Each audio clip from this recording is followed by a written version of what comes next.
Hello, welcome back to my channel, The College Insider. Thank you so much for joining me again this week.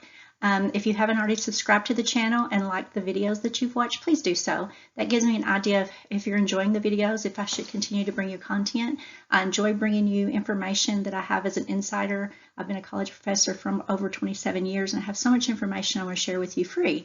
So I want to target anyone from high school all the way through getting your first job, and I want to help parents. And I've divided my content up into 5 categories: career counseling, college prep, navigating college, getting the job, and even information for parents. So this is going to be in getting the job, and it's going to be on professional emails. But really, this could go in college prep, navigating college, or getting the job. Professional emails are a must, and especially if you're applying for a job. But they're also equally important if you're talking to a university professor or an instructor or applying for a selective admission program, which is a program like I have, in which reaching out through email is the very first impression that that person is going to have upon you if they don't know you. And that can be a bad first impression or a really good first impression. And I will tell you, it does make a big difference. As someone who gets a lot of emails inquiring about my program, that really sets the tone for my opinion of that student. Now, that's one of my insider views. Maybe that's not right, but I'm just telling you it is a first impression, whether we intend for it to be or not. So I really want to help you really understand how important it is. And it's very simple. It's just something that you're not used to doing. And so let's get started a little bit talking about professional emails. Now, one important thing. Unprofessional emails are a big turnoff. And what do I mean by unprofessional emails? Well, it is not a text message. So if you're going to send someone an email that you do not know, or even for someone you know, it needs to be professional. And it does not need to be a text message. It does not need to be, hey, can you send me information about your program? Okay, that is not a good first impression for me on a student inquiring about my selective admissions program. Okay, it's not a text message. Don't use the letter U instead of YOU. And I mean, honestly, I have to check my emails to make sure I'm not doing that too, because I send so many text messages. So really be careful of that. So here's what should be in a proper professional email. You always need a salutation. A salutation is Dear Miss White, Dear Dr. Smith.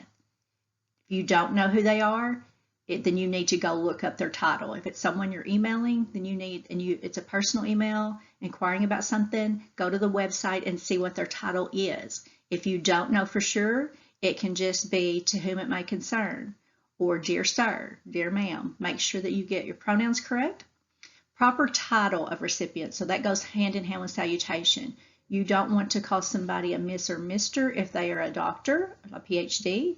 You want to make sure that you give them the credit that they deserve. So really do your homework. You can find this information anywhere. If it's a professor, it will be on the university or college page. It will tell you their title. You just have to do a little research, and that's not very difficult to find. Or if it's for a job, you will already have known the person you are supposed to contact probably, so make sure that that information is correct. The body of the email should be like a letter. Now, I know a lot of you don't write letters. That's kind of outdated, and that's why we have email, which is great. But you need to set it up with an introduction, a body, and a closing. So it can even be paragraphed. Don't run it all together. If there's different topics, then paragraph them. Make sure it is complete sentences and that it makes sense. Proofread it. Don't send it until you have proofread it. And then your signature line. That is your name. If you have a title, if you're a student, if you're inquiring to me about my program and you live somewhere else, then maybe you put your name in the school that you're at now. You can put your contact information in that, your email, a contact number.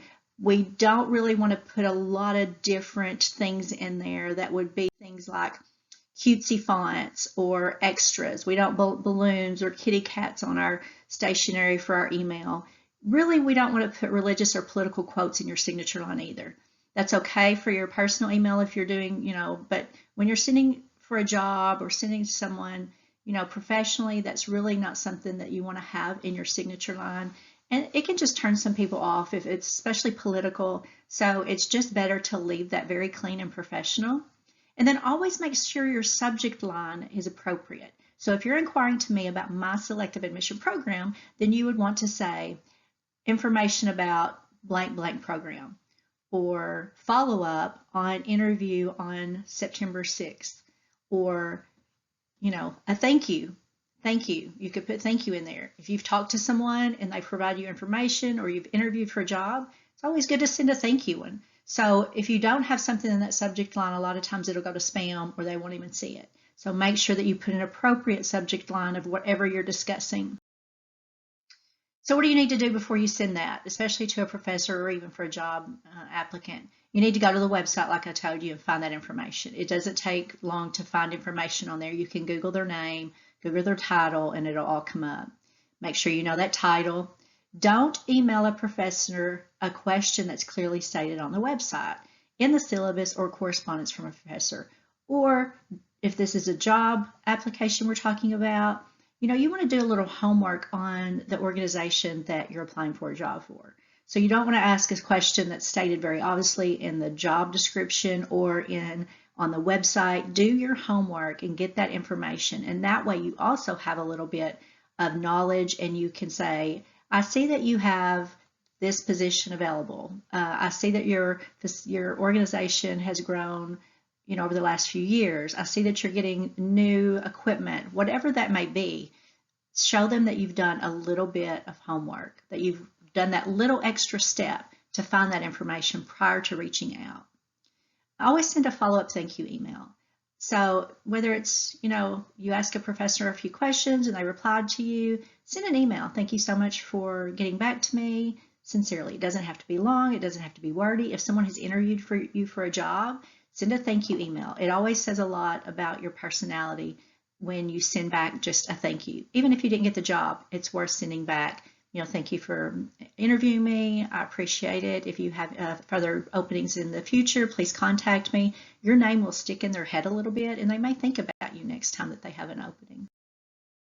Thank you for watching. I'm trying to keep these short, but again, if you need additional information, please reach out to me. Please like and subscribe for the continued videos. I want to keep bringing you stuff. I want to bring stuff about resumes next week. So keep watching, and thank you so much for joining me today.